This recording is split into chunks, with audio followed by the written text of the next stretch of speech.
and things to do. Stories, fun, toys, all sorts of things of interest and fun for girls and boys.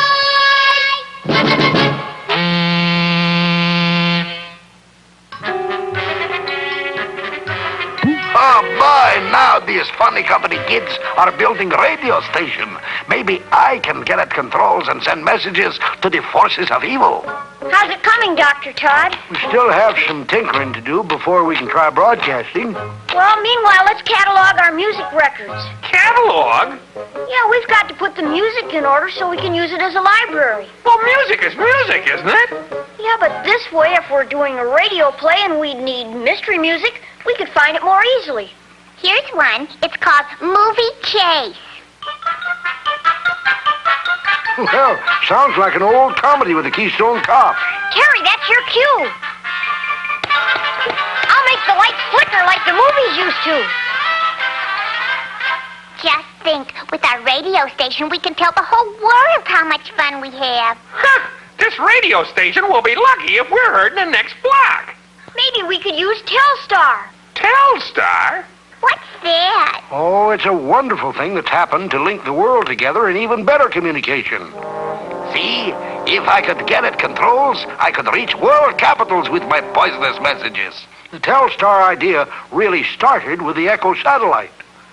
As you know, we send and receive television pictures through the air in electrical waves and beams. Now we can send them for great distances across the world by bouncing those signals off satellites that are spinning around the Earth. Oh, this got its start with Project Echo when a big inflated balloon, a man-made moon, as high as a 10-story building, was put into orbit around the Earth. An illuminized balloon, all shiny. You mean they fill it with gas and let it go up? Oh, my, no. It was sent up in a rocket.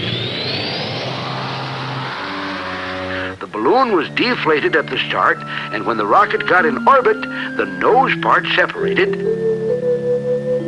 and the balloon was inflated. And as it spins around the Earth, television and other signals are sent up, beamed at the balloon, and they bounce off of it and back down to Earth, and are caught by giant antennae.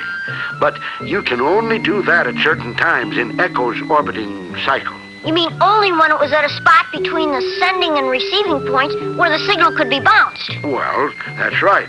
So then there came this idea of sending up a sending and receiving satellite and putting it at such a height above the Earth so that it goes around at the same speed as the Earth.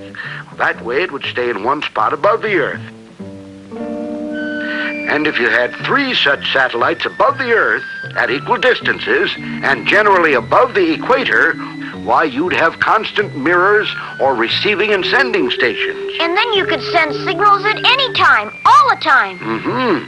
There are cables under the sea to carry telephone messages and other messages. But at the rate the world is increasing the communication among countries and people, there aren't enough cables. So these satellites can be used to carry all kinds of communications, and we'll all get to know each other better. Gee, and you mean right here we've got the power to communicate all around the world? Part of the power, Terry. Oh, but don't touch those switches. You'll get a terrible shock. Ha-ha! Guess who, kiddies? While you are hanky-panky with corny music and electronic lessons, I, Benny Laguna, getting ready to bounce secret spy messages to the forces of evil. Stand back while I turn on power. I want to... Oh! Look! His eyeballs have the test pattern. I wonder how far away they're picking him up. I don't know, but turn his nose and see what's on the other channel.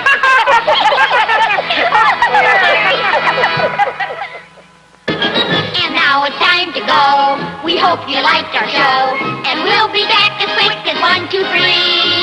And when we meet again, we hope you'll be here then.